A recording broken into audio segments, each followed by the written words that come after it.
Hello there. Hello there, guys. Josh Lloyd here with the What to Watch for Tuesday's games in the NBA. We've got just the 5 games on, so let's take a look at those 5 games right now. All right, the first game that we take a look at, the Jazz and the Nets. We want to check on Bojan Bogdanovic, who was shooting terribly and then hit 70% of his shots in the last game. How does that look? How does his wrist look? Is he doing anything else apart from shooting and scoring? We don't know at this point, but I really want to pay attention to that. I also want to be focusing on Mike Conley, who's been really, really strong to start this season. Conley, one of the big surprises, I guess, of this season. He's just sort of reverting back to his form from back in the old Memphis days. Will that be able to continue? That is still a pretty big question mark as to whether he's able to do that. But I want to watch him. I want to see how much of the offense he is running, how much of it is going through Donovan Mitchell's hands, and how good Conley's shooting looks. Of course, for the Brooklyn Nets, Kevin Durant is out due to health and safety protocols, so we want to check on Caris LeVert. Will he move into that starting lineup? I don't think so. I think it'll be Taurean Prince, but it does mean more usage that goes towards Caris LeVert. It means more minutes that goes to Timothé Luwawu-Cabarrot. It means more shots that go to Kyrie Irving, so I want to check all of that for Brooklyn. Plus Jarrett Allen, who's consistently been getting more minutes than DeAndre Jordan. I think we want to see that push from 24 to 25 up to 28, but they're still running with small lineups with Jeff Green at center. They might be able to do that a little bit less in this game because there is no Durant, and Green will have to play more at the 4, so that could be a bonus for Jarrett Allen's minutes. The Lakers and the Grizzlies, Anthony Davis's blocks have been well down. Is he able to get some of those blocks back in this game? Let's see how that looks because he is on the improve. While I also want to check on the Marc Gasol and Montrezl Harrell pairing. We know that Gasol has been eating into Harrell's playing time, and that is really limiting what Harrell's been able to do. Gasol and LeBron are working fantastically together. Do those minutes push up? And consequently, what does that mean for Harrell? For the Grizzlies, is DeAnthony Melton going to play? He was available last game and he didn't. It was Desmond Bane, Grayson Allen, and John Conchar that got those minutes. Tyus Jones played a ton at point guard. Will we actually see DeAnthony Melton, and how much will we see him? What his role will be is really intriguing. As for Conchar, if he stays in the rotation, he has deep league value because he puts up assists and steals and blocks and rebounds and not much scoring, but he does everything else. And if he can maintain 17 to 18 minutes a night, it's really intriguing to see where his value lies. But there's so many weird guards in this team with Melton, Conchar, Bane, Allen, Jones, Brooks, and then you're not even including Morant, who hasn't even played, who isn't playing at the moment with his ankle injury. The next game, the Wolves and the Nuggets. Is Ed Davis going to start again? He started the last time against Denver so that he could match up with Nikola Jokic. That worked fantastically well. Will they go back to Naz Reid, who played more minutes than Ed Davis? Will Davis start again? Will Juancho start again at power forward? What are they going to do with Rick Rubio? That's important as well. Obviously, Rubio is struggling at the moment. He's on the borderline of being a drop, so I really want to see how they use him, how much they play him with D'Angelo Russell, how much he has the ball in his hands, because if it's going to be under 20 minutes a night, there's no reason to be holding Rubio. For the Nuggets, it was Facu Campazzo who really did some damage against this Minnesota team last time out. He took minutes away from Will Barton, he took minutes away from Gary Harris, and looked comfortable out there. Will they go back to him again in that sort of role? That's really intriguing for Barton's value, for Harris's value, for Monty Morris long-term. I love Morris. We'll talk about him a little bit later. Morris is going to be pretty strong, but how's Will Barton going to look? Because he's looked terrible this year. He hasn't looked good at all. The minutes are down. He is replacing Michael Porter Jr., but I'm not even sure that even in this short term, while Porter is out, Barton is a must-roster player. So he could be someone that you have, but he doesn't necessarily have to be with how things are going for him at the moment. On to the next game, it is the Spurs and the Clippers. LaMarcus Aldridge, what's he going to do? Is he going to play, and how much is he going to play? He has been poor, but also dealing with this knee injury. I'm recording this before we have the news as to whether he plays or not. If he doesn't play, it'll be Eubanks and Poeltl again. Poeltl has not taken advantage of this opportunity.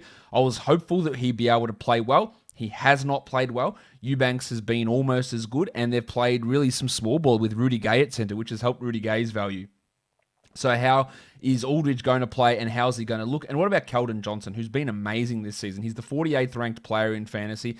He's averaging 16 points per game. It's coming on 43% shooting from 3 and 49 overall, which are high numbers, but are they outrageously high? The 22 usage isn't sky high either. He's been really, really good. He's a must roster player, and he looks to be an absolute key part of this Spurs rotation. I was a guy that was high on him in the off-season, but I was like, I'm not sure how the Spurs are going to run him exactly. Well, they're doing everything that I hoped and probably a little bit more, and he is delivering. For the Clippers, Paul George, the Beatle, absolutely on fire. You know that I talked about him ad nauseum in the offseason, saying he's never going to be that guy. His ADP was like in the 20s, and I said, look, that's bullshit, because he was a 25th ranked player last year in under 30 minutes a game, and that is not going to happen this year. People have that playoff taste in their mouth, and it doesn't really matter in the regular season. He's putting up big numbers. Let's see him go bananas again, most likely against the Spurs, and continue to be maybe a top 10 player in fantasy. And I want to check on Lou Williams. The minutes are down. Luke Kennard's playing ahead of him a lot of the time. Williams looks to be a drop in all 12-team formats. I would be dropping him in those leagues. But yeah, you always want to see, just to see, do they ramp him back up? Was it an injury? Was it a conditioning thing? Are his minutes on the improve? It doesn't appear that way, but we want to check on it just to make sure we're not missing anything in particular. The Bulls and the Blazers. I tried to fit as many juniors into this as possible. Wendell Carter Jr. was benched down the stretch against the Mavericks. That's troubling. He has not looked good this year. How are they going to run him and Daniel Gafford? Are they going to go small and play Thad Young more at center? There's no Lauri Markkanen, so they don't even have that option. But it isn't looking great for Wendell at the moment, while Otto Porter Jr. is likely to get another start with Markkanen out. He's playing at a pretty strong level, a 12-team level, but how he integrates with Thad and with Patrick Williams and with Markkanen when he returns is still a question mark, but let's see what he can do when he's got this opportunity. For the Blazers, Gary Trent, is he going to play a lot? He did last game at the expense of Covington and Derrick Jones Jr. Trent normally can hit threes. He didn't in that game against the Warriors. If there's ever a game to get someone back on track, though, it's probably against the Bulls. So Trent's someone to watch for his shooting and how much they actually play him as well. Well, I didn't want to put Yusuf Nurkic's name here, so I'll put Enes Kanter's instead. How much is Kanter going to play? Now, he put up big numbers against the Warriors. I wouldn't say necessarily played particularly well because he still has so many defensive issues, but big fantasy stats, got to the line a ton, shot well, big double-double. How much will he play? How much will Nurkic play? What will that minute split look like? And how does Kanter actually look out on the floor is a big question. At the end of all these What to Watch For shows, we're going to give you some players who are available to stream, who could be options for Tuesday's action. Gorgui Dieng of the of the Memphis Grizzlies. I was shocked he listened to on Dunked On yesterday. And I should have known this, but Gorgui Dieng's 31 years old. Man, he is putting up some pretty good numbers at the moment, and as a short-term option against the Lakers, he's a good stream for Monday. Monty Morris also really stepping up his game with Michael Porter Jr. out, so he's someone you can have a look at as a 12-team stream for Monday's action. And with the news that Kevin Durant is out, Timothé Luwawu-Cabarrot, he's going to start regardless, but this should help to boost his minutes. It should help to boost his usage as well, and that puts him firmly in that 12-team stream category. It also gives him some DFS value there as well. It's not as high as, say, when Kyrie and KD are both out, but Luwawu-Cabarrot is a guy that is worth streaming in Tuesday's action for the Brooklyn Nets. Derrick Jones Jr. against the Bulls, like I said, with Gary Trent Jr. I should have put Derrick Jones in as my player to watch, so we could have gone all juniors in that game. If there's any team to get yourself back on track again, it's against the Bulls and their poor defense. So Jones Jr. has been struggling. He can't do anything offensively. Let's see if he can maybe have an interesting game. He could be a stream, but more importantly, if you're looking for defensive numbers, that's the guy you go to there, who should see more than the 17 minutes that he saw against the Golden State Warriors. And the last guy, it's another Nuggets player, is Paul Millsap. I could have put JaMychal Green here as well, who looked really good last time out against the Minnesota Timberwolves. I could have put Facu Campazzo there as well, who was really good against the Minnesota Timberwolves. Remember, the Nuggets are playing the Minnesota Timberwolves again. But Paul Millsap is available in over 50% of advanced leagues. So he's there as a stream. He's maybe not the highest upside sort of a play for this day's worth of action, but he's a player who's available, who is probably going to play a decent chunk of minutes, and someone who can produce numbers against a pretty bad defense, and he's going to get that opportunity to be able to help you out, which I'm pretty excited about. That'll do it for today's What to Watch For show. All 5 of those games done. I'll be back later today to do the recap show of all of Monday's action and then a DFS preview for Tuesday.